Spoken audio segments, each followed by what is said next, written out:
শালারা বাটপার, আর্মি হবে ঠিকাদার। আপনারা রাগ করেন আর যাই করেন, আমাকে আপনাদের সামনেই আসতে হবে, আপনারাই আমার বৈধতা। উই আর নাহিদ ও উই আর উইথ নাহিদ হ্যাশট্যাগে ছড়িয়ে গেছে সামাজিক যোগাযোগ মাধ্যম ফেসবুক।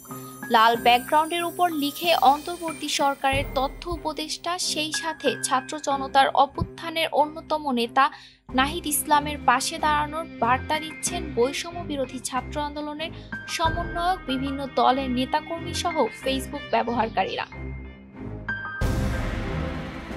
নাহিদ ইসলামকে নিয়ে অপপ্রচার চালানো হচ্ছে, এর প্রতিবাদে সরব হয়েছেন তার সহযোদ্ধা ও সমর্থকরা।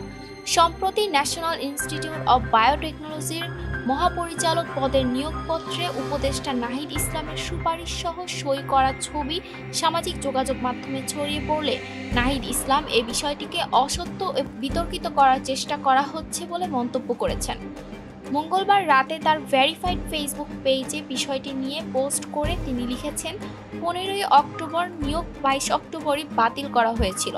সুপারিশকৃত গোপন নথির ছবি যারা পেয়ে যায় তাদের কাছে বাতিলকৃত প্রকাশ্য নোটিশটি অজানা থাকার কথা না। তারপরও যে কোনো মূল্যে অসত্য প্রচার করে বিতর্কিত করাটা এই সময়ের রাজনীতি। পোস্টে তিনি আরও লেখেন, মূলত আওয়ামী বিরোধী ও আন্দোলনের পক্ষের একটি গ্রুপ এই ব্যক্তির সুপারিশ করেছিল। পরবর্তীতে বিজ্ঞান ও প্রযুক্তি উপদেষ্টা ওনার একাডেমিক এক্সেলেন্সি দেখে এনআইবি পদে নিয়োগ দেন, কিন্তু ওই ব্যক্তির রাজনৈতিক ব্যাকগ্রাউন্ড জানার পরে সঙ্গে সঙ্গেই ওনার নিয়োগ বাতিল করা হয়। গত মাসের ঘটনা। বাতিল করার ঘোষণাটিও সকলে অবগত আছেন।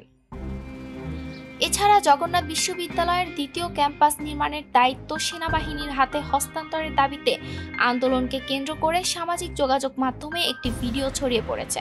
ভিডিওতে দেখা যায় জগন্নাথ বিশ্ববিদ্যালয়ের শিক্ষার্থীরা সব শালারা বাটপার, আর্মি হবে ঠিকাদার বলে স্লোগান দিচ্ছেন। এ সময় আন্দোলনরত শিক্ষার্থীদের সঙ্গে কথা বলতে সচিবালয়ের সামনে ছিলেন উপদেষ্টা নাহিদ।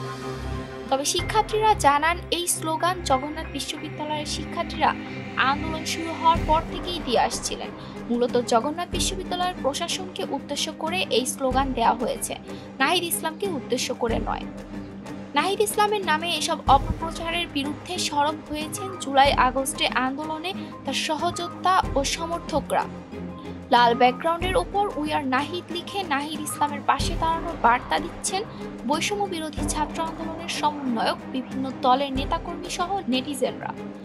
হাসনাত আবদুল্লাহ, সার্জিস আলম, রিফাত রশিদ, মোহাম্মদ আবু বাকের মজুমদার, আব্দুল কাদের সহ বৈষম্য বিরোধী ছাত্র আন্দোলনের বেশ কয়েকজন সমন্বয়ক এই হ্যাশট্যাগ ব্যবহার করে ফেসবুকে পোস্ট করেছেন।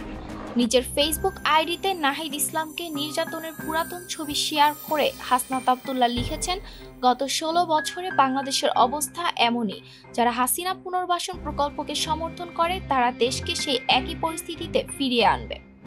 ঢাকা বিশ্ববিদ্যালয় ছাত্র শিবিরের সভাপতি মোহাম্মদ আবু সাদিক কায়েমও এ নিয়ে স্ট্যাটাস দিয়েছেন। স্ট্যাটাসে সাদিক কায়েম লিখেছেন, আমরা জুলাইয়ের মৃত্যুর মুখোমুখি দাঁড়িয়েছিলাম। নাহিদ ইসলাম, আসিফ মাহমুদ যেহেতু ফ্রন্ট লাইনে ছিল, ফ্যাসিস্টের প্রথম টার্গেটও তারাই এবং এখনও আছে। তাদের নিবেদিত লড়াই নিশ্চিত, কাঠগড়া কিংবা মৃত্যু জেনেও আপোষহীন রাজপথ আমাদের চূড়ান্ত বিষয় অর্জন ত্বরান্বিত করেছে। নাহিদ শুধু রাজপথের সহযোদ্ধাই নয়, বন্ধুও বটে। ক্যাম্পাসে আমরা দীর্ঘ সময় যাবৎ পাশাপাশি থেকে ন্যায়সঙ্গত আন্দোলন করে আসছি। এদিকে বৈষম্য বিরোধী ছাত্র আন্দোলনের সক্রিয় কর্মী ও জগন্নাথ বিশ্ববিদ্যালয়ের শিক্ষার্থী মোহাম্মদ রাকিবুল ইসলাম উই আর নাহিদ হ্যাশট্যাগ লিখে তার ফেসবুকে লিখেছেন, জগন্নাথ বিশ্ববিদ্যালয় ক্যাম্পাসে আন্দোলন শুরু হওয়ার পর মিছিলের জন্য স্লোগান তৈরির একটা কর্মসূচি ছিল। তার অংশ হিসেবে আমি নিজেই একটা স্লোগান যোগ করি। ETS Bangla desk report.